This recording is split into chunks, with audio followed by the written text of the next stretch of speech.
Good evening, everyone, and welcome to another installment of TED Excellence, the show in which we look at how modern radio became modern propaganda or something. I don't know.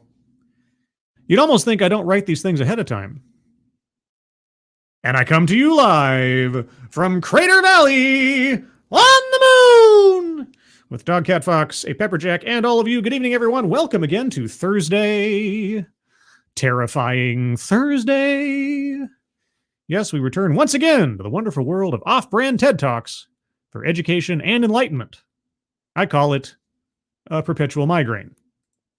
Sounds enticing, doesn't it? All right, well, we got a kind of a packed show tonight for various reasons, as my phone is going off with different things and stuff and things. Okay. Yes. Well, okay, I might as well share. I mentioned maybe last week or something that my father had recently been diagnosed with leukemia, and he's been off and on in hospital for the last, basically the last month. He just got the numbers results from his most recent round of treatments, and everything's looking very, very, very good.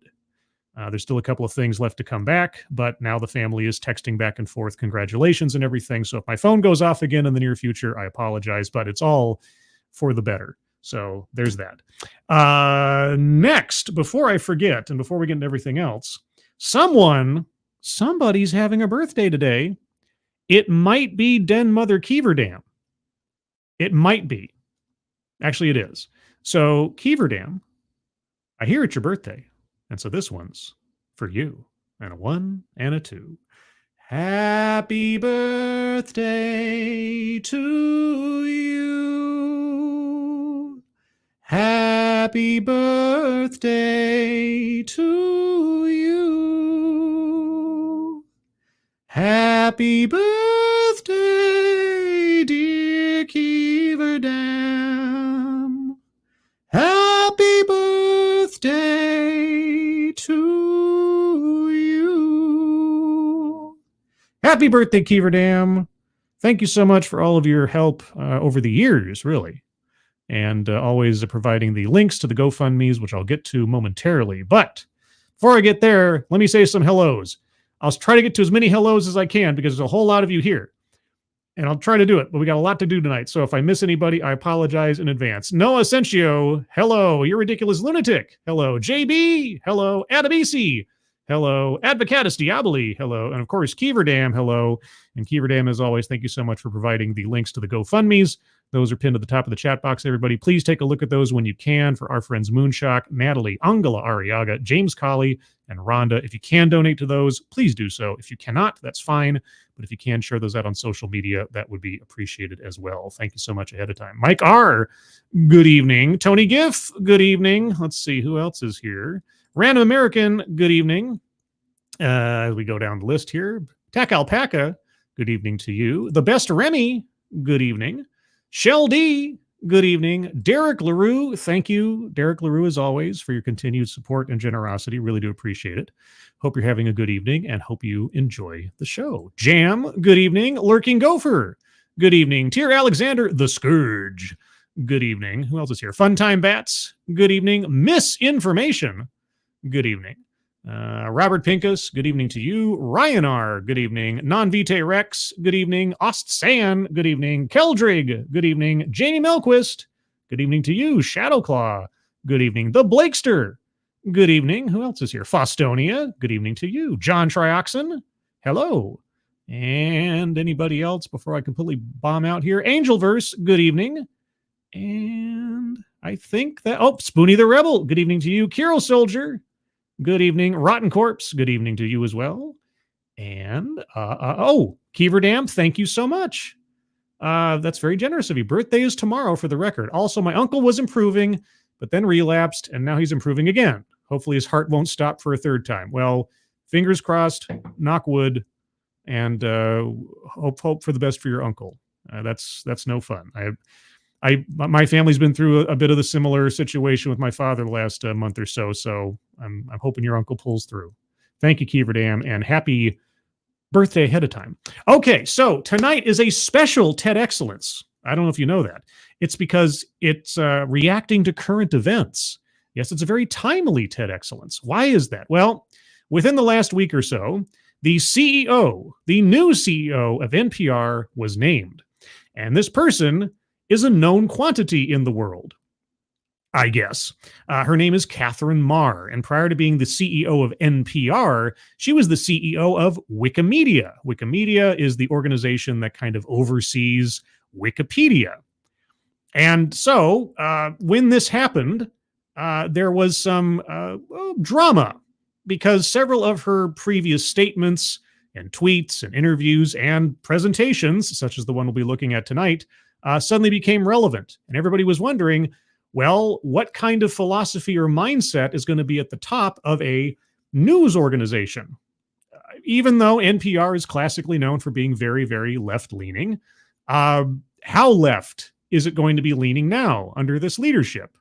Well, let's start by looking at a few of the tweets that have come up in the recent days that have given us a clue. Now, just as a preamble, even though clips from this TED Talk have been floating around Twitter and other places for the last several days, I have pointedly not watched any of them, and I've avoided reading any quotes from them or anything else. So as far as the TED Talk is concerned, I'm going in completely blind. But I couldn't avoid, in the initial phases of this revelation, reading some of the tweets that came about. So let's take a look at a few of those first to give ourselves an idea, a preview of what kind of philosophy might be running NPR now. First off, we have this one from March of 2021. On International Women's Day, I am so proud of the Wikimedia community's efforts to close the gap and increase representation of notable women and non-binary people on Wikipedia. Keep pushing. Okay. Women and a non-gender. Right. And then we have this one from 2019. And I'm white, so my hair doesn't automatically carry with it the freight of my race, worth, and everyone else's encoded assumptions and biases. Well, I'm assuming it doesn't carry much freight because you wash it regularly.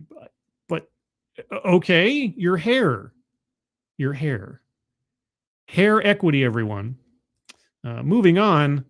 Is the internet sexist? Yup, and you can change that on Wikipedia. What was that? What was that first tweet again? Yeah, women and not. There seems to be a particular gender that's left out of her excitement in that first tweet. but you know, Wikipedia is not sexist, I guess. Moving on.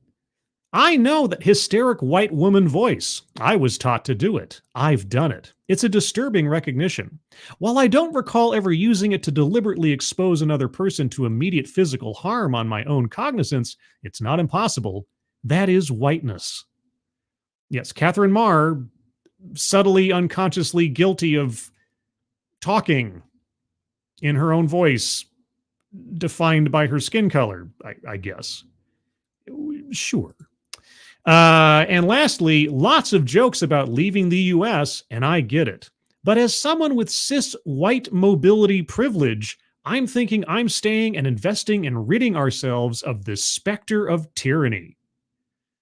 Yes, Katherine Maher, full of white privilege. And as a consequence of that, of course, she keeps accepting CEO jobs of major organizations. She doesn't stand aside for somebody who's more deserving based on their skin color to take the job. No, she's happy to keep taking CEO positions of major organizations. It's fine. Uh-oh. I'm being told something in the glut of everything. Keeverdam, thank you so much. You missed Mike R's super chat. I did. Uh-oh. I'm sorry. Hold on. It must have gotten by me. Obviously it did. Hold on. Oh, there it is. Mike R, appreciate it. Sorry for that. Apologies. Glad to hear about your dad. Thank you so much, Mike R. Appreciate it. I'm as or more glad because man, I tell you, I'm sorry for missing that. It got by me in the scrolling and the chat and everything. So appreciate it, Mike R. And thank you, Keeverdam, for giving me the heads up. I'm sure I would have gotten to it eventually, but you know, I'm excited. What can I tell you? I'm excited about this show. Keldrig, before I miss this one, thank you so much. The revelation that you played a part in overseeing Wikipedia explains so much about some past Wikipedia controversies. Yes, I haven't done much on my channel about Wikipedia, save for one video, which I have added to the description of this video for reference, where a Wikipedian or whoever was very, very hurt by someone correcting him or not agreeing with him. That's about as far as my experience or my knowledge of Wikipedia and the culture therein goes, save for what I hear about peripherally. In either case, tonight, we're going to listen to a TED Talk from about a year ago from Katherine Maher, talking about, as the title says, what Wikipedia teaches us about balancing truth and beliefs. Now, when I saw that title, and again, I haven't watched this yet, I thought to myself, wait a second, Wikipedia is supposed to be an encyclopedia. It's supposed to be ostensibly a giant warehouse of facts, of information, of as accurate of information as you can find. Why would you want to balance truth and beliefs? You'd want to get rid of as many beliefs as possible and elevate truth, wouldn't you? Or I don't know what that means. Beliefs versus truth on an encyclopedia. Is it an encyclopedia or is it part, holy book? I guess we'll find out together. Tonight's bingo card is bingo card B. B as in Bad Boys. And I'm obviously talking about the Paula Abdul song and video from the 80s. Because I am. That's the first thing that comes to mind when I think Bad Boys. Not Cops, not Will Smith and Martin Lawrence, but Paula Abdul. That's how old I am. Anyway, so get your bingo cards ready. Links are in the description. I'll start off with a few seconds for a sound test, and we'll get into this. This runs just under 15 minutes, so let's get going. And let me know if you can hear this. It'll start out quiet a bit. I cut out the musical cue at the beginning. It is lovely to be with you here this evening. It's lovely for me to be with you here this evening as well. You guys hear that okay? I hope so. I boosted the sound I might have boosted it a bit too much, but sounds good, says Mike R. I hear it, or I believe I do, said Advocatus. Okay. So as you just heard, my name is Katherine Maher, and I used to be, until very recently, the CEO of the Wikimedia Foundation. Oh, okay. This is from August 2021? Weird. Okay, well, YouTube told me it was posted approximately 1 year ago, so not quite sure how that works unless they posted it late or something. Until recently. All right, so what caused you to stop being the CEO back in 2021? Which is the organization behind Wikipedia. Yes. And my tenure coincided with a very strange time for information, a global crisis of fake news and disinformation, which meant that our free knowledge movement really sort of stood alone. Right, because Wikipedia, when we're balancing truth and beliefs, is full of not misinformation. Right? At the same time, too, we saw a collapse in public trust around the world in many of our critical civic institutions. I wonder why that might be. Could it be that, between, 2019 and 2021 when this took place, we were being fed a whole bunch of half-truths and nonsense from the government on various different subjects affecting the entire planet? Maybe. Just maybe. And one of the reasons for this collapse in public trust in things like public science and an independent free press, and even perhaps in the idea of democracy itself, is that people around the globe are increasingly skeptical about the ability of these institutions to respond to our future challenges and changing needs. Well, that might be part of it. It also could be part of the fact that from media outlets to governmental organizations and everything else, the information they're giving us is not being pumped into us in a bubble, is that it can be checked. And we also saw, in many instances, people who were trying to give either better information or at least alternative viewpoints on things being actively canceled, suppressed, demonized, vilified, etc., off the world stage because they didn't go along with the mainstream narrative. So people were not allowed to have a contrary opinion, not allowed to voice a contrary opinion, even if ultimately those contrary opinions ended up being more close to the truth over time than the mainstream narrative. But I'm sure that's got nothing to do with it. And yet, during this time, trust in Wikipedia actually went up. Well, isn't that a sad state of affairs? Something that surprised us as much as anyone. Why? Why should that surprise you? If you're on mission and you're doing what you purportedly say you're supposed to do with a free, public, global encyclopedia of accurate information, or at least as accurate as you can make it bit by bit, why would that surprise you? And so I started wondering, what is it about this organization, this radical experiment in openness, self-governance, and amateurism, volunteerism, that made it so different? Was Wikipedia responding and relaying things that were confirmation bias to everything that was being said by the mainstream? Was Wikipedia being used as a fact-checking machine for things, and it was just verifying what we were being told by the bigwigs? And I've come to believe Uh-huh. that in many ways, the things that made Wikipedia implausible are actually what prepare it to respond to our changing world. Okay. Well, before we move on from that, let's remind ourselves what we're listening for on the bingo card, since we're still early days on this one. So bingo card B again, everybody, links are in the description. On the bingo card, we have marginalized marginalization, self-vilification or wretchedness, I'd be surprised, contradicts own point or argument, feminism, it's possible, microaggressions or unconscious bias, privilege, possible, benevolent condescension, would not be surprised. Weightless example, plays victim, collectivizes own demographic. We'll see.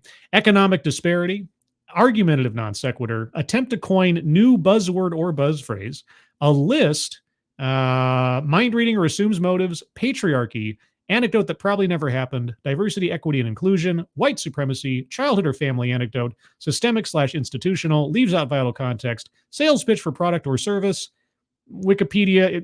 Let's just circle that one. This is a sales pitch for Wikipedia. Even if she's not CEO at this point in time when this talk is being given, she's giving a sales pitch for Wikipedia. And lastly, word salad. I'm going to circle also mind reading assumes motives, because she's already telling us why people are behaving the way that they were, or making guesses thereof. So circling that one. So far on the board, we have free space, mind reading assumes motives, and sales pitch for product or service.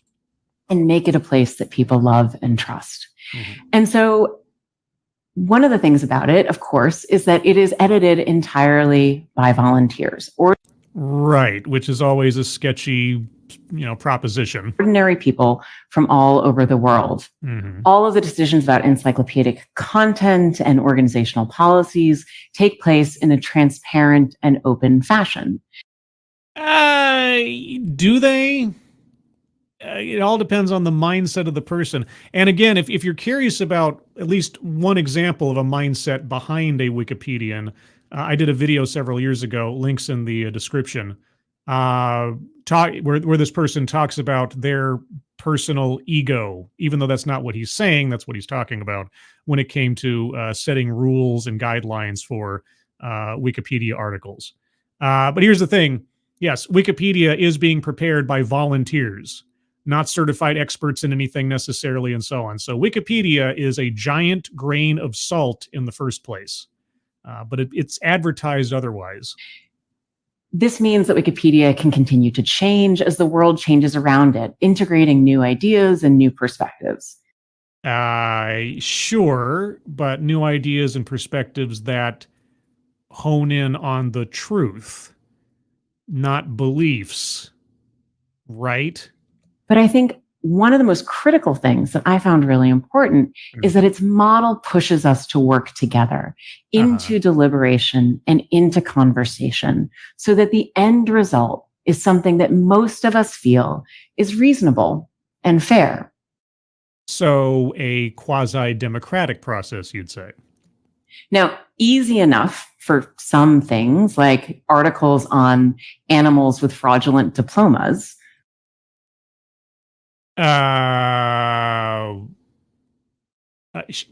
Maybe she's referencing something that was in the news in 2021. I'm okay.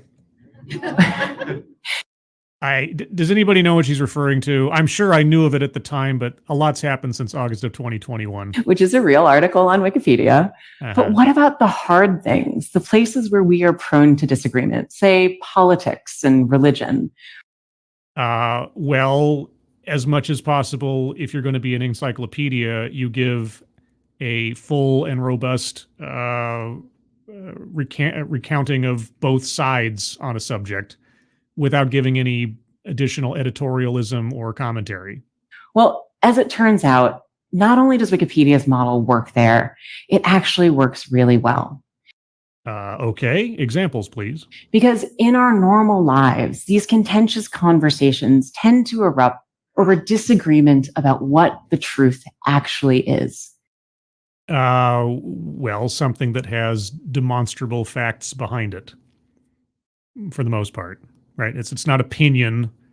You know, if someone's trying to give an overview of a political perspective on an event, let's say, what you'd probably do is you'd give a brief summary of what thinkers from that political side of the aisle had to say at the time, give their quotes, not provide any commentary or further editorialism, and just leave it there. Right. If you needed to know what one side of the political aisle said versus another side, you just literally say what they said and stop. That's it. It's not a matter of someone trying to interpret it. And besides which, encyclopedia articles or Wikipedia articles aren't conversations. It's not a blog. It's not supposed to be like a blog. It's supposed to be a source of information. Right? But the people who write these articles, they're not focused on the truth. They should be, right? They're focused on something else, which is the best of what we can know right now. They're not focused on the truth. They're focused on the best that we can know right now. I mean, if it's a developing event, let's say, then sure. Although you would hope that someone would wait until at least a preponderance of the facts are in before you write an article on Wikipedia, but heaven knows I'm not exactly a Wikipedia expert. So, okay, I'm trying to be, as benefit of the doubt here. If you're talking about like science, for example, you're talking about like a scientific theory or scientific method, right? If there's a Wikipedia article on the theory of gravity, I mean, our understanding of gravity and its mechanics and how it affects certain things or how it works in the universe is effectively an ongoing process, right? So if you look at an article on gravity today versus an article on gravity from 25 years ago, there's probably going to be a lot more in the newer one than the older one, and the older one isn't inaccurate. It was as much as they knew at that time. So that was the truth as it was understood in that moment. So yes, our knowledge about the world and events and theories and mechanisms can evolve. It's true. I'm trying to be generous here because she's making distinctions between truthiness and that. And after 7 years of working with these brilliant folks, I've come to believe that they are onto something, that perhaps for our most tricky disagreements, seeking the truth and seeking to convince others of the truth might not be the right place to start. Well, if it is the truth, it's not a matter of convincing others. It just is the truth, and you have proof to back it up, and you just leave it there with as little commentary, opinion, or belief as is possible. Right? I mean, either something did happen or it did not. Either there is evidence of it or there is not. And if the answer to the question is still unknown, well, then you say it is unknown. And you retract any commentary or editorializing. You just, okay, I hope of all people, the former CEO of Wikipedia will give us an active example of what she's talking about. In fact, our reverence for the truth might be a distraction that's getting in the way of finding common ground. And No. Okay. Sometimes there's no common ground on things. I'm going to back up a little bit because I did cut her off. But, the world is a globe. The world is not flat. So if you have people who live in reality and you have people who live in fantasy coming together to discuss the, the value of one theory versus the other, there's no common ground. There's the truth and then there's not the truth. But okay, maybe I jumped the gun here. Let's go back a little bit and start over. That's getting in the way of finding common ground and getting things done. Now, that is not to say that the truth doesn't exist. Oh, wait. You just endorsed a compromise on the truth between opposing sides. But now you're saying it's not that the truth doesn't exist. Well, if the truth doesn't give an opposing side any ground, literally or figuratively, and there is no common ground, then would you accept that as truth, or would you be too much trying to be a peacemaker and have to concede something in the face of facts that went against somebody else's beliefs versus the truth? Am I missing something? Nor is it to say that the truth isn't important. But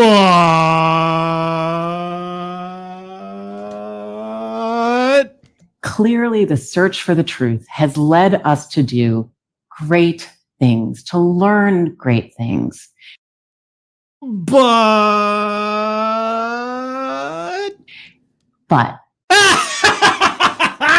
okay, I know it's a minor instance, but I love this too much not to play it when I have the opportunity.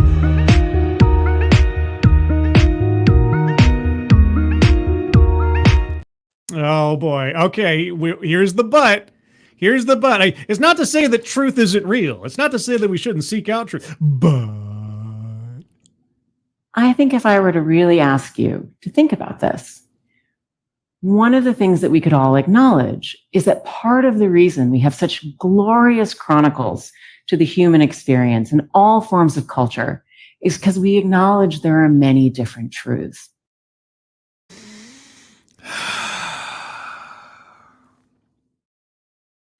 Okay. There's a video out there somewhere. I think it might have been on like a episode of Frontline or something.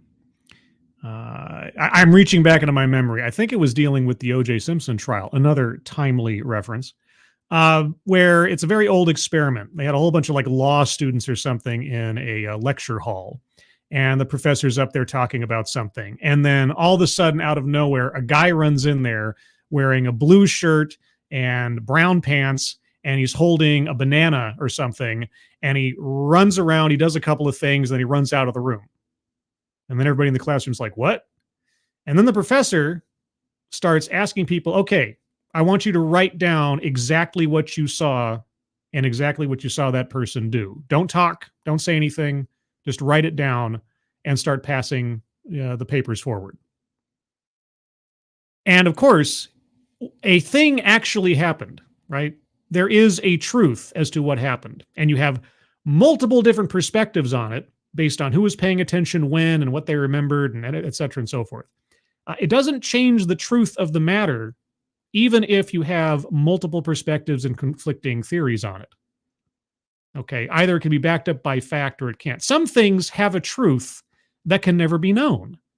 Like, there is right now an exact number of living mosquitoes in the world, right? It is a thing that could be known. There is a true number for that. Like, how many mosquitoes are alive on the planet right now? There's an answer to that. We'll never know it, but the truth exists. In situations like this, it's like, well, there is a truth, and as long as somebody filmed it, there's evidence. If it's all based on witness testimony, not so reliable. But ultimately, there is a single truth to an event. How it's interpreted might change, but does that mean... Okay, now I'm confusing myself. And so in the spirit of that, I'm certain that the truth exists for you. Okay, now we're talking about beliefs, right? We're talking about the whole George Carlin worships the sun kind of thing. The truth exists for me. Yeah, okay. Give me an example. You're the Wikipedia person. You should have an active example. And probably for the person sitting next to you. Uh-huh. But this may not be the same truth. What are you talking about? This is because the truth of the matter is very often, for many people, what happens when we merge facts about the world with our beliefs about the world. Yes, and that is called bias. That is called bias. Wikipedia and journalism in general is supposed to be, and I underline that, italicize it the whole 9 yards, supposed to be working towards relaying information with as little bias as possible, presenting facts and withholding commentary. You know, unless you have something that is explicitly stated as opinion or commentary, otherwise it is meant to be relaying facts as we know them and as can be backed up by evidence. If I'm sitting here and I have a belief that cilantro is the devil's weed because it makes my food taste like burning soap, that is a truth for me because I'm a mutant. It is not necessarily a truth for somebody else who is not a mutant. That does not change the fact that cilantro is a plant. My interpretation of cilantro's value in flavor does not change cilantro's true nature as a plant, right? And a garnish that people do include in their cooking. So, do you understand the difference? I'm talking to a screen. So we all have different truths. They're based on things like where we come from, how we were raised, and how other people perceive us. Yes, those are biases, mores, beliefs, and interpretations. They may be based on some truths. They may even contain certain truths, but they're not necessarily the whole truth. But again, examples, please.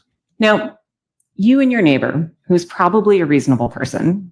I mean, have you seen my audience sometime? No, I'm kidding. I'm kidding, everybody. I'm kidding. You're all reasonable. All of you. You're all great. All the time. All the time. Well, I mean, maybe except for... No, I'm not even going to do that. I'm not even going to call anybody out. No, you know who you are. You know who you are. They look like a nice person? Yeah, they're probably a reasonable person. No, it could be a serial killer. You two can probably get together and come to some sort of shared agreement. On what? What are we talking about? But what happens when a third person joins the conversation? What are we talking about? Or a fourth, or a fifth? What happens when we try to expand this out to the scale of all 7.8 billion of us? About what? The reality is we are a vast and varied world. No kidding. Wow. Thanks for that. Thank you, Mr. Tickletrunk. Cilantro, aka coriander, is a soapy abomination. Exactly. It is evil. Evil. Cilantro is terrible. Absolutely terrible. It makes food taste like soap for me. But I know some people that love it. So, I don't know. That's just a bunch of weirdos out there. I'm a mutant. My mother is a mutant. I've met other mutants like me. You know, we're a minority. We are a marginalized demographic. I'm being oppressed by big cilantro. Big cilantro. Now I just got this image in my head of one of those old-timey political cartoons where you have that big fat guy with the cigar who's representing like big oil or something, but now it's just that with a little sprig of cilantro coming out of the collar of the suit. Big cilantro. that should be my next supervillain. If Grisella ever does another Scribe-Light comic book cover, it's going to be Scribe-Light versus Big Cilantro. And so when we try to use our personal truths to come to conversations around collective decision-making on important issues, we start to run into problems. What? Again, I'm going to ask this the entire time. What are you talking about? Give us an example. Because collective decision-making, The sort of thing that we want to do in democratic and open societies requires that we get together with common understandings about the root of the problem and some assumptions about how we might get out of it. Okay. Examples, please. But if we're using our personal truths to do this, we end up having conversations about our values and our identity. And that's wrong. Why? Because remember, our truths come from where we come from. Okay, if we're debating whether or not we should spend federal money on weapons versus agriculture or something, yeah, there's a whole bunch of things that go into that debate, depending on where you're coming from, who you're representing, what your personal beliefs are, what you've been elected to do, and so on and so forth. Yes. Okay. And then we have a vote, and then purportedly majority rule, etc. You're talking about the truth, right? You use the word truth. You didn't use the word opinion. You didn't use the word editorial. You said truth. So I'm getting frustrated now. You need to give us an example of what you're talking about and relate it back to the whole Wikipedia thing. And then we're focusing on what divides us instead of what we can agree upon. Well, sometimes what divides us is what is important. Because I don't know. And that allows us to start having conversations about the truth in a way that focuses on what we believe rather than what can be known. Okay, you're walking straight into word salad territory unless you bring this around to an active example. And that is a definition that is deeply divisive and harmful. I think about our lack of urgent action on climate change. Oh, for crying out loud. Our lack of urgent action on climate change. You know, when I was a kid, and this is a long time ago now, I was told that by the year 2000, acid rain would be coming down every day and the ozone hole would be the size of China or something. And the seas would have already receded or gone upwards. We'd have a whole bunch of flooding because the ice caps have melted. To be, Kevin Costner riding around as the Mariner. We've known for a very long time now about the negative impacts of man-made carbon in the atmosphere. But that implications of that data challenge our identities, our industries, our communities in ways that have led and created resistance and even disinformation. Disinformation or opposing viewpoints? And how do you suss that out? Oh, right, with facts and evidence. But if there are facts and evidence that are counter to your personal beliefs on the subject, what do you do? I mean, whatever we're talking about, climate change, your favorite sports team, whatever else. If you truly and absolutely support an idea or an organization or whatever else, and you're presented with information that runs counter to that belief or your opinion or whatever else, okay, what is the honest thing to do with that information? Right. And let's just say, for the sake of argument, that the information you have is totally and absolutely legit. It's not some kind of conspiracy theory. It's absolutely backed up by facts. It's got evidence. It's got video. It's got whatever. Okay. Do you call that disinformation because it runs counter to your personal narrative? Or do you have to accept the possibility that you could be wrong and have to revise your outlook on this particular thing? I wonder if she's going to talk about that instead of just calling it disinformation. Because there's a difference between incorrect information, not disinformation, but incorrect information, and information that runs counter, or I should say opposing information. How would we call that? How about oppositional information to your perspective?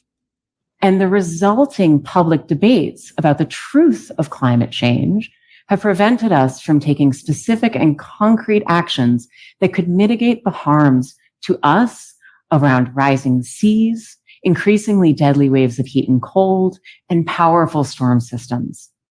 Okay, well, here's the thing. If climate change is already happening, right? Because as has been said much more articulately than I can do, China's not going to stop its industrial aspirations. India is not going to stop its industrial aspirations. The amount of carbon pumped into the world by developing countries and countries that are a couple steps behind, the high tech green energy and everything else, they're not going to stop. But because they need to feed their families, they've got products to build and things to sell and on and on and on, and a whole industry and society to support. It's not going to stop. Even if you're absolutely right about climate change, everything that is out there is absolutely right. And anybody who says that elsewise just needs to be shut off and canceled and whatever. Even if you just go along, don't doubt, don't question, don't wonder. It's already done. It's done. Now, is that a doom and gloom kind of thing? Maybe. I don't know. But again, I've been told that everything that we've been doing up to this point was already supposed to have destroyed the world about 24 years ago. And yet, here we are. So, I don't know. The proof sometimes is in the pudding. With such urgent threats ahead of us, as we've been told for 40 years, we need better ways to get to shared understanding. Or to acquiesce to one side of the argument. That's what it sounds like you're saying. Fortunately, I've seen how at Wikipedia, we can come to cooperative and productive conversations around disagreement and decision-making. Really? So if somebody wrote an article completely lambasting the climate change theory, Wikipedia would do what with that? Without using one shared truth as our baseline. What? But no, wait. Without using one shared truth? You've just told us that climate change, as you understand it, and as has been promoted by one side, is absolutely true, and doom and gloom are coming if we don't change our ways. And anything else is disinformation. Okay, so where's the middle ground? Where's the compromise?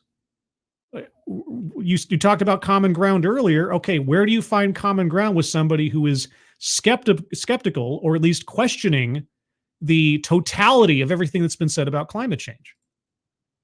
Its generous and accommodating approach offers us a practical way to take it down a notch, focusing on something a little less stressful, the best of what can be known right now. Okay, yeah, like I say, science. If you have scientific information, studies, proof, evidence, tests and so on, experiments, you put that out there. And then it is open to be questioned and challenged and tested again by somebody else with a different angle and so on. That doesn't make them disinformation machines necessarily. If they're coming at it in good faith, right, that is just how science works. So right now you've brought up an idea about science, right? Climate change, one way or the other, is, either rises or falls on the basis of scientific rigor. All right. And science is an ongoing process of analysis, testing, experimentation, data, and on and on and on. So, yes, this particular subject, her first active quasi-example of what she's talking about, a scientific theory, process, observation, is one of the things that you can have a productive debate about, and you should continue to encourage a debate about, because as theories are tested, they either stand up to examination or they don't. And that improves the entire scientific process and the climate change theory and so on as you go, right? So, yeah, good. You picked something where debate and opposition and everything else is good. And yet you talk about disinformation. Like what? I mean, if it is wrong, if it's incorrect information, then it'll be knocked down by science and hard facts. There is a truth there that can be opposed, right? Until it's not. So, okay. But I have a feeling that's not all that you're talking about when giving us this theory. And the good news is we can know a lot of things. We have high quality information, facts and data. Okay, so what's the problem? That allow us to do things like track the migration of endangered species or the spread of a pandemic around the world. Yeah, well, depending on who's giving us that information, and do you trust them? These are useful tools in our toolbox, but they don't necessarily alone change minds or unite disparate views. Why should disparate views always be united? You're talking about not having a single agreed upon through line on truth. Opposition is good. A free market of ideas is good. You don't want to suppress somebody with an opposing viewpoint just because they have an opposing viewpoint. If they have a point, then maybe they have a point. You have to allow them to speak. That's what free speech is about. That's what the First Amendment is about. Right? So how do we do that? I don't know. We shift from focusing on one key truth to instead finding minimum viable truth. Minimum viable truth. So the lowest common denominator? Minimum viable truth means getting it right enough of the time to be useful enough to enough people. So, aim for mediocrity. Am I hearing this right? Find the lowest level of accuracy in something that you can possibly get so that nobody argues with it, and go with that. Okay. And as I've said before, English major here, not political science major, not social science major, not journalism major. That's what I just heard. I'd be curious to know what everybody in the chat, or anybody listening in the future who can comment, what did you hear? We both experienced the same thing just now, but our life experience, our different perspectives, the way we were raised, the morals and values that we possess as individuals are a filter through which that information just passed. I heard, let's aim for mediocrity in reporting facts. What did you hear? Put it on the screen now. I might get to your comment either in the future or live as I'm able to. It means setting aside our bigger belief systems. What? And not being quite so fussy about perfection. You are CEO overseeing an encyclopedia again, right? What the fuck are you talking about? What the fuck is this? What the fuck is this? Right? Yeah, I don't know how else to interpret that than let's aim for mediocrity. Let's accept mediocrity. Let's not strive for quality. So yeah, WTF also, as is said in the chat, circling word salad. What else do we have? I'm going to hold off on circling leaves out vital context because maybe she'll give us some more examples, but holy cow. Let's see. Benevolent condescension.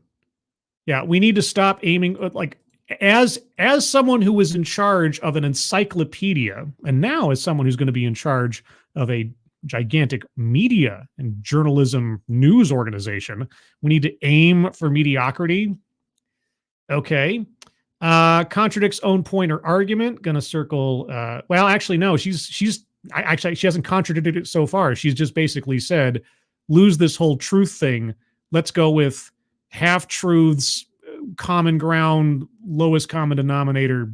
Yeah. So, okay. Well, before I get too far into the bingo card, because we'll get to that later. So far on the board, I have circled benevolent condescension, free space, mind reading or assumes motives, sales pitch for product or service, and word salad.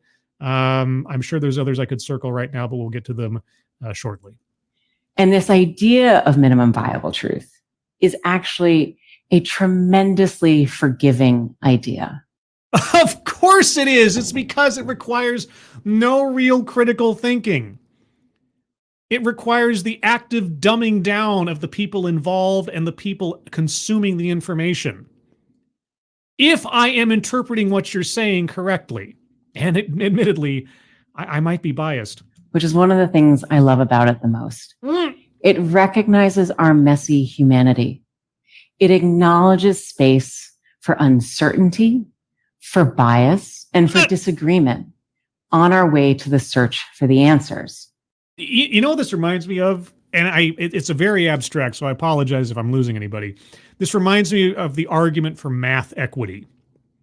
Okay, I'm not going to go over math equity too much. If you're curious about math equity, I've done a few streams on it and videos and such. You can search my channel. But yeah, lowering standards so that more people can feel as though they belong.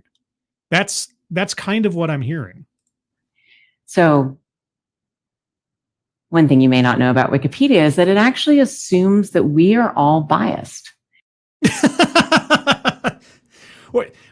Why does Wikipedia care about the audience?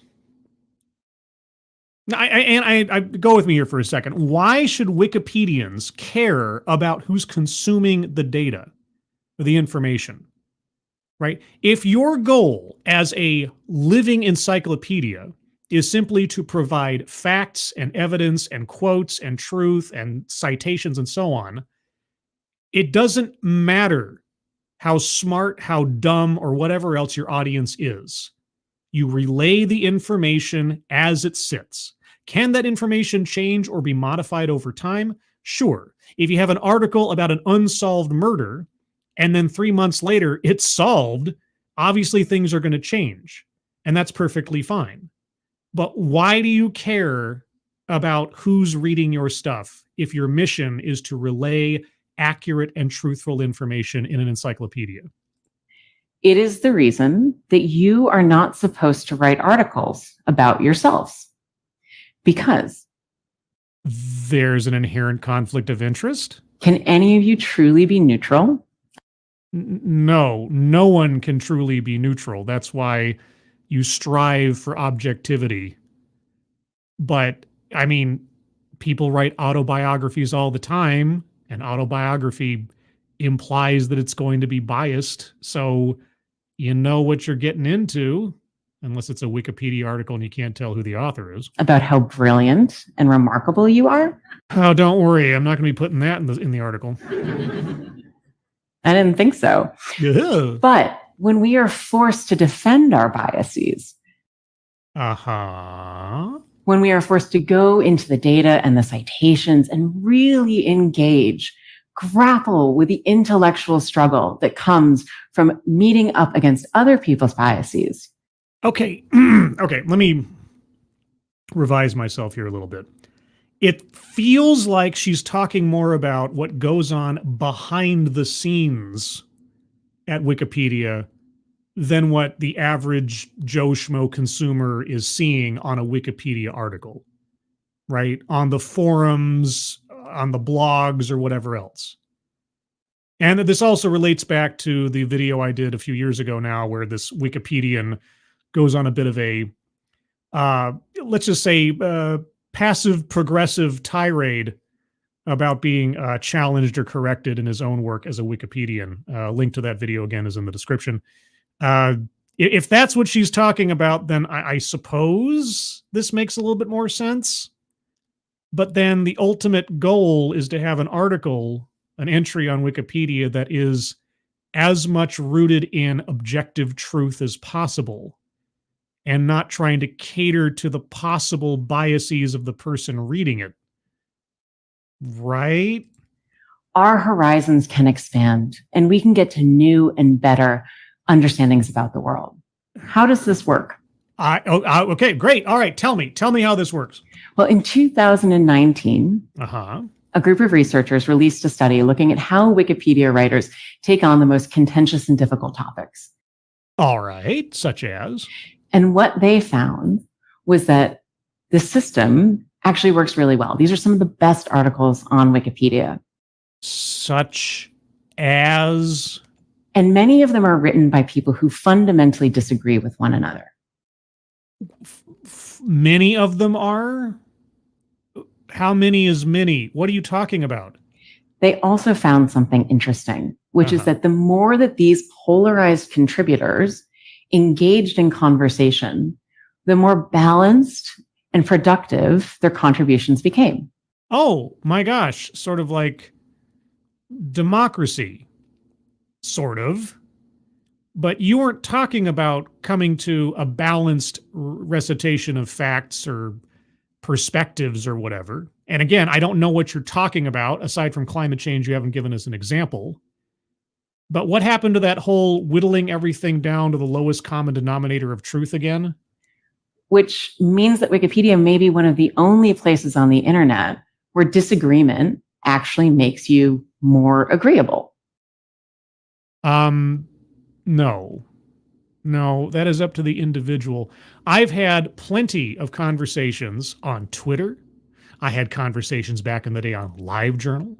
I had conversations back in the day on AOL Instant Messenger, depending on what we're talking about. It's about the individual being willing to accept the possibility they could be wrong or have their mind changed, or at least be more well informed about something they would otherwise oppose and have a better argument against it. That's not about Wikipedia. It's about a mindset. Not everyone possesses it. Sometimes you have to practice it. It's not always easy to eat crow when you're called out for being wrong about something, but that's what happens when you grow up and become more of a mature adult.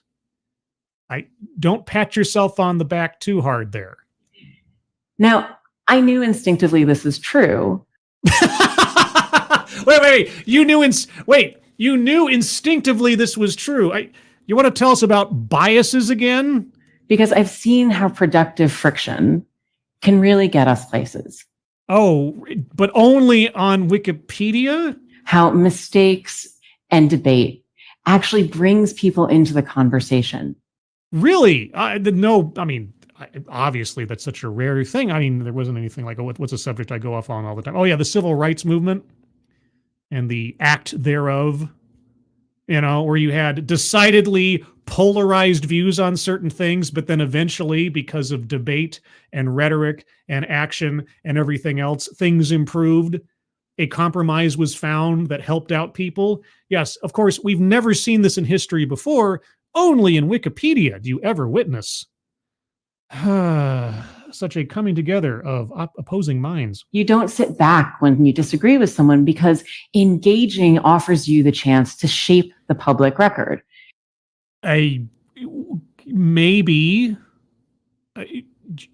possibly so, yeah. Through that process, ideas become sharper, better, and more understandable. Maybe. It depends on what we're talking about. Could you provide an active example, please? In this way, the seeds of our disagreement can actually become the roots of our common purpose. Yes, it's very pie in the sky. Yes, that is the ideal. That is the ideal of productive debate, right? Respectful disagreement, etc. Yes, okay. I can at least agree with her in theory, in spirit on that. But you want to talk again about whittling things down to a common valued truth or whatever it was? Or how different people's beliefs should be balanced against a truth? All this is very well and good, but what does it mean and how do we actually apply it to other organizations and institutions and systems that we are a part of? Wait.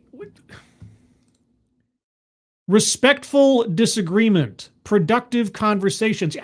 Gosh, guys, have you ever thought about applying that theory to other organizations or institutions in the world? Wikipedia is such a bellwether. If only such a thing had been thought of before. Circling systemic institutional, by the way, because, why not?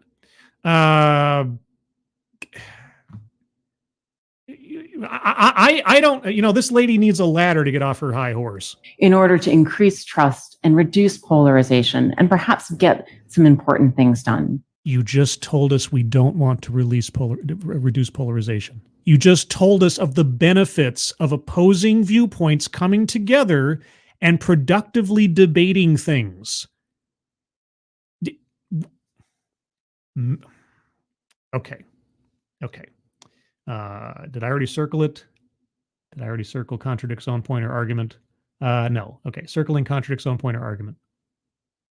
You just tried to sell us on the benefits of opposing viewpoints coming together. If you reduce polarization, you are moving towards a commonly endorsed idea. rather than having people speak their minds. Unless I'm missing something. Am I just going completely off the ranch here? And by the way, as I've said before, if I make a play for circling a square on the board that you disagree with, an opposing argument for circling a square is just as valid as one to circle a square.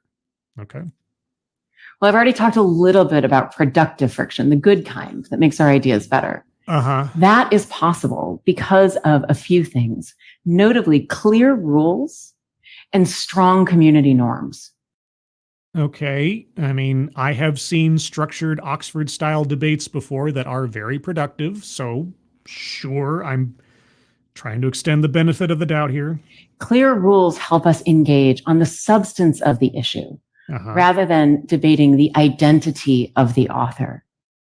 Yes, you want to argue the point and not the person. Ideally, yes. Those rules are not upheld by any one individual on high.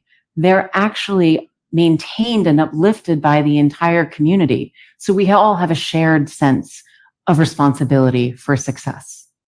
You have a standard. Yeah, you have a stated set of standards. Again, if you, I keep promoting this because, well, it's my video and it also talks about this at some length.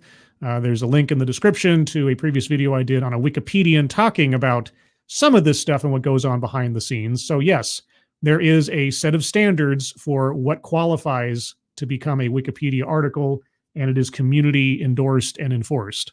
So, okay, I mean, group, subculture, mores, and unspoken or unwritten rules are not uncommon, but in this case, they're relatively formalized. So don't tell me that Wikipedia is somehow the great revelation of this. The other piece of this is that it is essential that decisions are not just made by those who show up in the room. You have to be intentional about bringing all the voices in. In what way?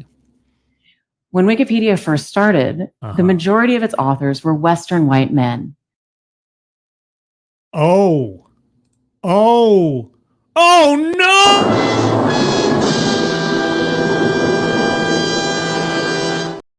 Oh, God, help us all!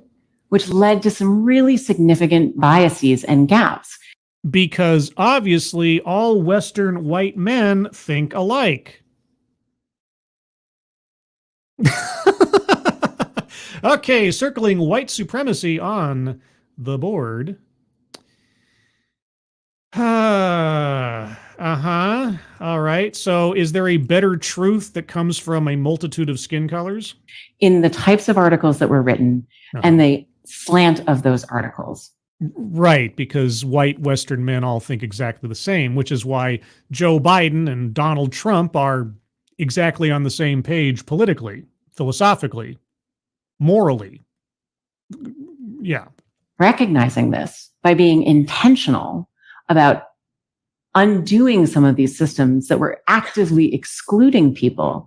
Yeah, intentionally starting to filter or recruit people on the basis of their race and, I don't know, geopolitical position. And doing the hard work of actually rebuilding them so that more people would feel welcome in the conversation. I would love to know how that process worked. We are now able to have a better reflection of the known world. A better reflection of the known world. Okay, so I don't know if she'll tell us. I would love to know how that process works. And are they then using some kind of, I don't know, global racial demographic system to assess who's allowed in and who's not? The next piece of this is... So you're not going to explain it. Okay. So just high-minded stuff without explanation. All right. The next piece of this is really about interdependence. The way that the system works is that you cannot go it alone. In order for your contributions to stick, they have to earn the agreement of your fellow contributors. Oh my gosh. It's almost like a deliberative process in like a democracy or something. Which is a powerful forcing mechanism for people to work together. next is the idea of shared power. All of those debates result in 350 edits a minute to Wikipedia. Sorry, I actually didn't mean to pause there. My my thumb twitched, but I do have to pause. For those of you that might be new to this, I do have to, by YouTube stuff, have to constantly pause. I can't let it run too long, or else I risk getting the stream shut down. So that's why I am always pausing, whether I have something substantive, irate bear, to say or not. All of those debates result in 350 edits a minute to Wikipedia, which means that no one person can be in charge of the whole thing. Well, you were the CEO of Wikimedia. Oh, sorry. You have to let go of power. You have to give it to other people. You have to trust in their ability to manage the areas of their own expertise and interests. Well, assumed expertise, because I don't know what it takes to become an official Wikipedian. I don't know if you have to present some kind of credentials, but from what I've seen, it doesn't take much. And by doing so, you earn their commitment and agency to make this project work. It also requires humility, because you're going to get it wrong some of the times. Yeah, well, if you look at the guy that I looked at previously on that Wikipedia video, humility wasn't much of an arrow in that guy's quiver. But getting it wrong some of the time is worth it for getting it right most of the time. What is right? Again, you want to tell us your theory on truth and the dilution of it for a common consumption? And speaking of time, you have to have a very different relationship to urgency. Uh-huh. So much in the world is about moving fast, but moving fast has actually broken a lot of things. This is true. Speed kills. It's broken our trust. It has undermined our confidence in many of our systems of governance, perhaps even our faith in democracy itself. Yeah, I keep being told that over and over and over again the last several months and or couple of years in the lead up to the current election season. I wonder why that is. Thank you, Keeverdam. Argumentative non sequitur for mentioning Western white men. That is true. That is true. Thank you, Keeverdam. Appreciate it. Very generous of you, and also accurate. All right. So yes, argumentative non sequitur is now circled on the board. Just as a reminder, we're coming up on the end of the video, so get your bingo cards up to date before we get to the end here. We have circled on the board so far: contradicts own point or argument, benevolent condescension, argumentative non sequitur, free space, mind reading assumes motives, white supremacy, systemic or institutional, sales pitch for product or service, and word salad. And you know what? At this point, in the absence of any active examples of whatever she's talking about, I'm going to circle leaves out vital context as well. So that's circled on there. We'll get to the bingo card momentarily. Almost done. By slowing down a little bit and bringing the conversation in, by listening with sincerity, and rejecting anything that we particularly don't like or goes against our personal belief systems, debating with respect, consulting widely, and weighing difficult decisions with candor. And you still haven't given us an example of where anything came to a better outcome because of this. I'm not saying it hasn't. But aside from just offhandedly mentioning climate change in an umbrella sense, you haven't given us a single article. Why couldn't you give us a single active article that you could put up on a screen somewhere and say, here's how this article started out. Here's where Wikipedian X and Wikipedian Y of opposing viewpoints came in, and they slowly refined this thing down to where it is today, and it's one of our highest rated articles ever. You were with Wikimedia for 7 years? That should be a cakewalk to find an example like that, to at least back up your points. It is amazing to me that you didn't have something like that at the ready. You can actually build systems that endure. Sure. But most importantly, you can build trust, that quality that is in such short supply right now. And trust in one another is what we need in order to weather uncertainty and take brave action. But is it justifiable trust? Right? If I trust somebody who is actively misleading me with their own biases and lack of ability to accept an opposing viewpoint, Trust is not in and of itself a good thing unless it is justifiable. So what I'm asking all of you today is to set aside your own personal truth for just a minute. I can't. For the opportunity to sit in someone else's. Like what? It's to endure the productive friction of coming to common agreement with someone who you may not agree with or perhaps even like. Well, that's partially why I look at TEDx talks about ideas and subject matter that I'm usually either curious or instinctively opposing, but I always at best try to give as fair a analysis as I can and concede points and ideas when they come up. And with just enough rules and a little bit of time, I believe that you can do it. And you just might find, we all just might find, that the most important things that we do are the ones that we do together. Oh, wow. Thank you. Oh, boy, that was practically a Hallmark card. Okay, well, all sounded nice, all sounded pleasant, but there were some inconvenient truths within this. In particular, the cheerleading for mediocrity in reporting is what I heard. That's how I interpreted it. I'm happy to accept or entertain other people's viewpoints on it. And also the absolute lack of active examples from someone who ran an encyclopedia for 7 years. The only thing she could come up with was climate change, and even then, not even bring up a specific article. I would have been more than happy for her to say, here's an article on climate change, and here's the version that was posted on August 1st, 2016. And now here's the version posted today, or as of yesterday, right? And just see how it's evolved. And here's the behind the scenes of all the back and forth on the forums and on the blogs and everything as the article was slowly evolving and winnowed into a better place as it is now versus where it started. I'd be like, okay, yes, that's called productive debate, conceivably, right?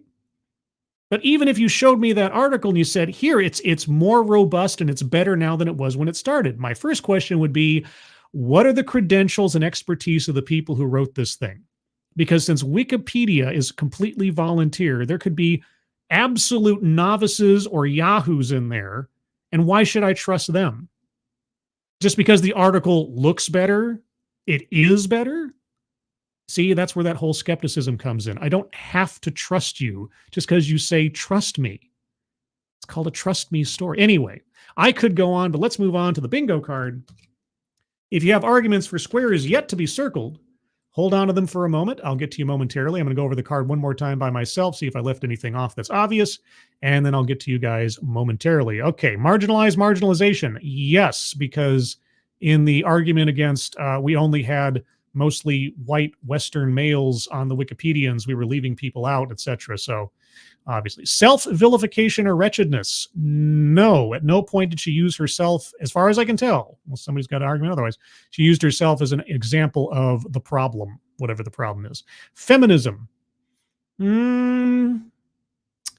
Not specifically. And just bringing up white male Westerners does not feminism necessarily make.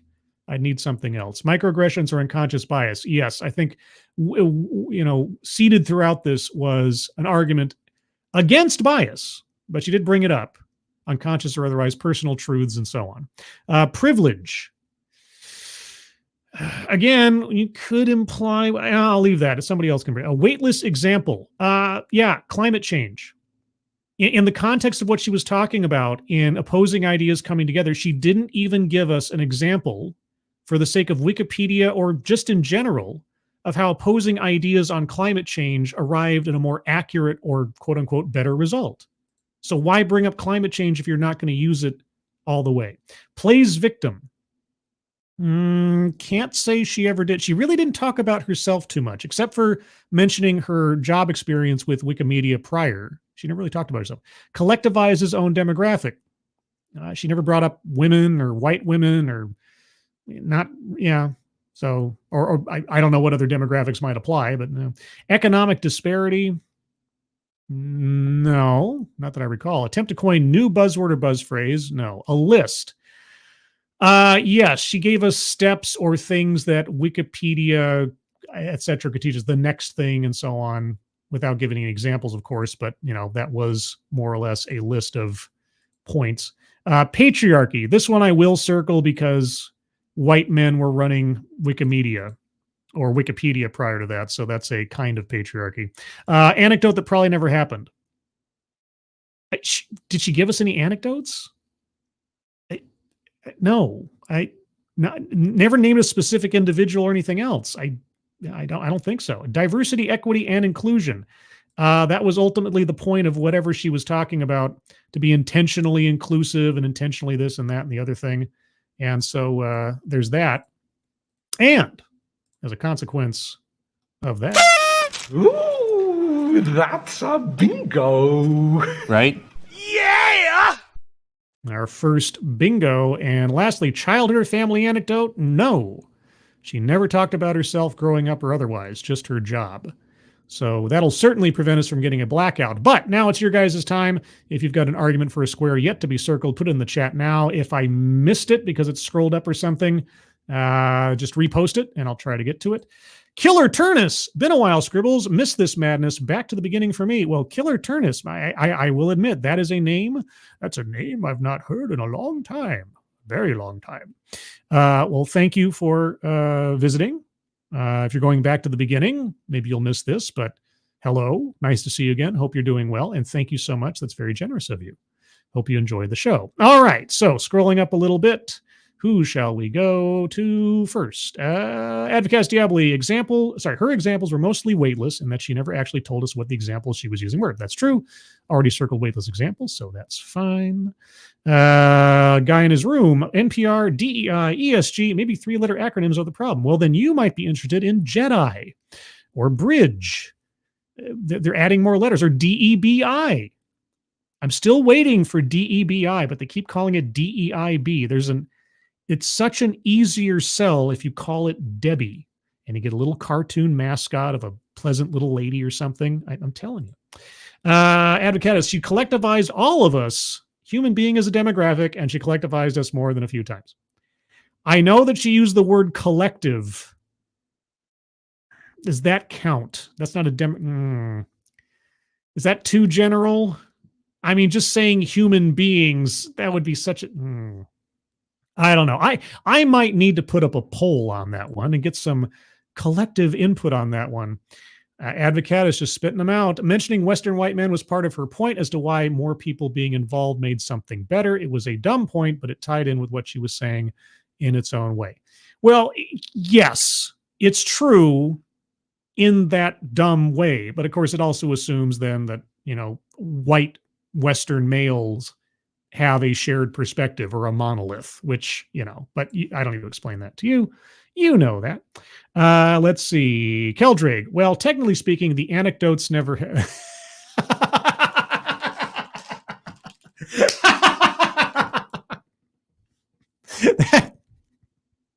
I like. Okay, all right. Credit where credit is due. I don't think it's square worthy, but I like. That's great. That's great. Thank you, Keldrig. That's good. Shadowclaw, does talking about her being a white woman and her hair count for anything? I don't count the tweets at the top. The TEDx bingo card is for the TEDx. What is included within the TEDx presentation? That was just a little bit of a supplement. That is not part of the TEDx presentation. So just want to make that clear. I know some people were saying that things in the tweet should be included, but I'm going to be strict on this one. There are rules to this. We learned the value of rules earlier. Adabisi, feminism, inclusive feminism, acknowledges that patriarchy harms everyone by enforcing rigid gender roles. By her mentioning white male, I believe this covers it.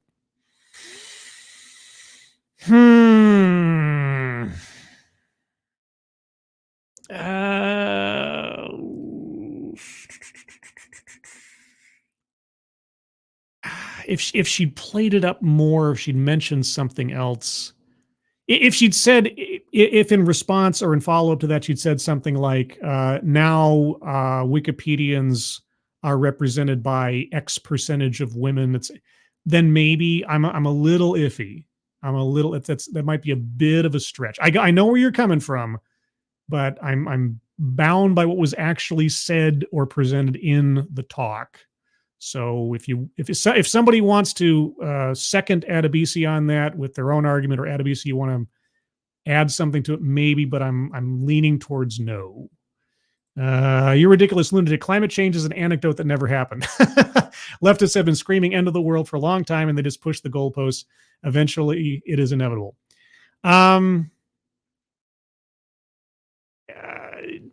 Was it an anecdote, or was she just using it as like a very we already said weightless example for it. I needed, and this is a bingo. This is a double bingo square, so it's got to be good. It's got to be good, and I don't know that meets muster, as it were, Colonel Muster.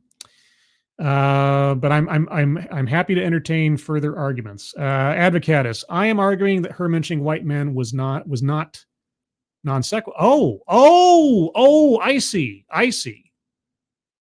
Okay.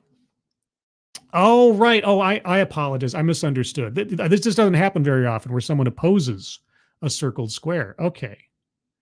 Oh, so you and Keeverdam need to have it out. Mano a mano. So Keeverdam says that mentioning white Western men was a non sequitur because nothing followed from that. But Advocatus says that her mentioning white Western men in the context of her talk did mean something, because she was talking about bringing multiple people together from different walks of life and so on. And she did say Western men, right? And there are vast cultural differences between Western men versus Eastern men versus so on and so forth. So, oh my gosh, Keeverdam, I might need to take that back. I think that might be a first. I think this might be a first if I live retract a circle. Keeverdam, do you wish to rebut? I'll give you a minute or here to rebut if you have a rebuttal. Ossan, Scribelite, anecdote that never happened, Wikipedia working to eliminate or minimize bias. Attorney Eris, I'll think about that for a second. I just got here, so I'm just going to say that there was definitely anecdotes and privilege and probably some feminism or something. Mark up those squares. Sorry, Attorney Eris. Let's see who else. Sorry, I'm missing out on things. And then chat jumped. Okay, chat jumped again. So if I'm missing anything, please just repost it. Let's see. She made it about race for no reason. No, she had a reason. And Advocatus is saying that it fit in with her presentation. It was not just a one-off and didn't go anywhere. She was implying that, she's talking about bringing more people in and perspectives and things. And then for the sake of her argument, she's saying, well, this demographic or these set of demographics were the most common thing back in the day, the majority. And now things have been changed to open up to more perspectives so we can come to better conclusions. I'm getting convinced, but I'm the birthday girl, damn it. Yeah, sorry. Your trip around the sun does not the bingo card control. So you know what? I'm okay. I have to keep track of what I'm deleting here because I got to back up a little bit. Let's see. So DEI, I got to recircle that one. Patriarchy, a list, weightless example, microaggressions, marginalization. Oh boy, this goes back a long ways. Okay, thankfully I have a visual aid right there on the screen that'll help me recircle everything. Okay, argumentative non sequitur is off the board. Let me recircle everything else real quick. That one and that one and that one. I know it's really exciting entertainment, guys, as I recircle squares. There's that one there, and patriarchy. We're leaving the argument of non sequitur alone. And I think a weightless example, got to circle that one. Okay, so we got 3 across the top, 2 there, 4 there, and leaves out vital context. Okay, so I think for the first time, a square has been retracted. Thankfully, we didn't lose the bingo in the process, but Advocatus, you've committed a first, as it were. Let's see. Mr. Tickle Trunk correctly says birthdays are once a year, Keeverdam. The bingo card is forever. This is true. Once I posted up on the Discord, which I'll get to shortly. Advocates Diabli, additive that never happened, that anything constructive or closer to the truth was ever achieved using this process. The thing that still gets me, and I'm trying to figure out where it would fit, is her talking about extolling the truth, but then not extolling the truth, and then talking about effectively, cheering on mediocrity. So, I mean, that's kind of contradicts its own point, but anecdote that probably never happened. I mean, part of me wants to say, since she couldn't actually deliver us an active example of anything that she was talking about, we have to take it on faith rather than on fact, which kind of contradicts the entire purpose of the talk in the first place. But does that an anecdote make? And I know I'm being really picky here, but it's a double bingo square. And if I circle that, it's forever. So anyone other than Advocatus have an argument for anecdote that probably never happened. And I'm not looking for comedy here. I'm looking for, if you mean it, then give me your best shot. I have been convinced of things in the past, as I just was with redacting a circle, which is kind of a first thing. Let's see. Keeverdam. I'll just shill the fundraisers and shoo lurk. I don't want to get fired. Keeverdam. You are the den mother. You are the den mother. This is active debate. This is, in fact, what Advocatus did. And you gave your argument. He gave an argument. I weighed both, and he edged out. Not literally, this is a family channel, but you know what I'm talking about. So you have participated and contributed to the process of making the bingo card even more sacrosanct than it already was. Nothing to be sad about, nothing to get upset about. And I appreciate your input, everybody's input. This is how we do this. This is the whole point. We've been doing what Katherine Maher has been talking about for this presentation for the entire history of the TEDx bingo card, right? We all come together at the end of the show and we discuss and we debate the points of the presentation and whether or not it qualifies for a circle to be made on a square. So there you go. All right, I'll give another couple of minutes here if anybody's got any arguments for anecdote that probably never happened. That seems to be the most contentious one because it is a double bingo square and it might be the last set of bingos we get. Or collectivize his own demographic, although I think human is a bit too broad, no pun intended, but if you get that, then you get that. Let's see. Anything else? Let's see. I don't see anything. I'm the first to make that error. No, it wasn't an error. It wasn't an error. It was a good argument. It just happened to be, outdone by a better argument. That doesn't make it wrong or bad or anything else. Derek LaRue, thanks for the content. I got to head out a few minutes early. Hit the like button, chat, subscribe button. Thank you, Derek LaRue, so much. Hope you have a good rest of your evening. And yes, do hit the like button and do share this out on social media if you have the opportunity. It's not often that I do a TEDx that is relevant to current events. All right, let's see. Advocatus says, she collectivized our desire to come together to a shared truth. That's not a demographic. That's just a belief system. Yeah. Okay. Well, I should also mention that I'm more than happy to accept arguments for squares to be circled after the show has been concluded. If you leave a comment on the video, I will retroactively circle a square if an argument meets my personal picky, restrictive standards. It's happened before. Bingos have been gained after the fact. It could happen again. Let's see. We are a shared demographic. You see, that square would almost always be circled in every TEDx talk if somebody just talked about people, right? Because if they ever used an example of someone else, well, that person said this. Collectivizes on. Let me think for a second. Okay, she did say things like "we all" and so on. Okay. Hmm.